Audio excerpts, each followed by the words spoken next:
if you're a Christian, and even if you're not a Christian, you know Christianity is supposed to be about joy, and everybody has some understanding that Christian joy is supposed to be there in spite of circumstances.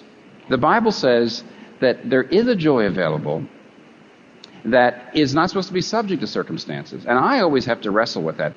I have to say to myself, why do these things affect me so much? Why is it that there's not a relentlessness about my joy? So the Bible very clearly says that there is a joy available. And that joy should make us at least quietly happy, no matter what the circumstances. That there's a joy that the deepest trouble can't put out, and that if properly nourished and properly nurtured, can coexist and even overwhelm the greatest grief.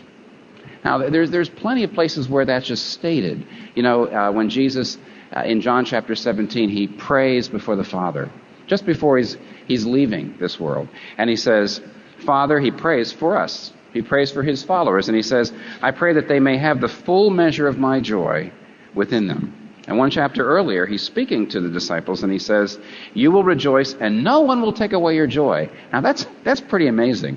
You know, he knows who he's talking to. He's talking to his 12 disciples.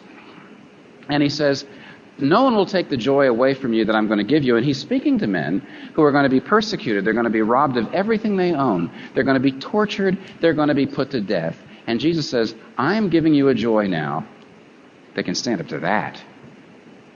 It can stand up to anything. None of these things, disease and persecution and alienation and loneliness and torture and death, nothing will be able to take it away. And I sit around and I wonder, do I have that kind of imperviousness about my joy? Not at all. Why not? Partly because I don't think we understand the nature of this. What is it made of? Romans 8's all about living in a suffering world.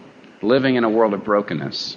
Up in chapter 8, if you go a little earlier than the place that we pulled this out of these verses, you go up to verse 17 and 18. Paul says, I consider the sufferings of this present time are not, he's talking about that. Sufferings.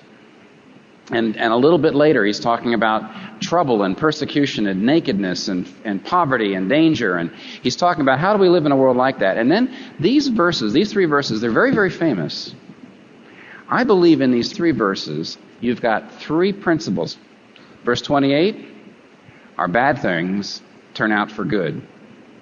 Verse 29, our good things can never be lost. And verse 30, the best things are yet to come. Paul tells you, if you follow Christ, your bad things turn out for good, your good things cannot be lost, and your best things are yet to come. Those are the reasons for your joy. Do you understand those three things? Let me help. Number one, verse 28, our bad things turn for good. It's rendered here in English, but here's the literal translation. It says, for those loving him, God works together all things for good. To those loving him, God works together all things for good.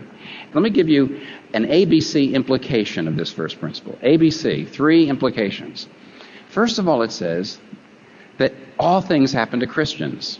The first implication is Paul is teaching, and this is, by the way, extremely important for you to understand this if you're going to have a kind of relentlessness and an imperviousness to your joy. Okay? The first thing this tale tells us is that Christian circumstances are no better than anybody else's. The first thing this tells us is that terrible things happen to people who love God. Many Christians explicitly teach, and most Christians implicitly believe, that if I love God and if I serve God, then I will not have as many bad things happen to me. There's terrible things that can happen, There's horrible things that can happen. But they're not all going to happen to me. No, I believe, I love God. And so these things are not all going to happen to me. By and large, my circumstances will be better. And this text tells us, and experience shows us, that that's just not true. All the same things that happen to everybody else will happen to people who love God. All the same things. Now, if you want to know what all things is, it really means all things. little further down in verse 35, it's not printed here, but I'll read it to you. Paul says, what can separate us from the love of Christ? He says, can, and he mentions this, trouble, hardship, persecution, famine, poverty, danger, or sword? Now, look at those things.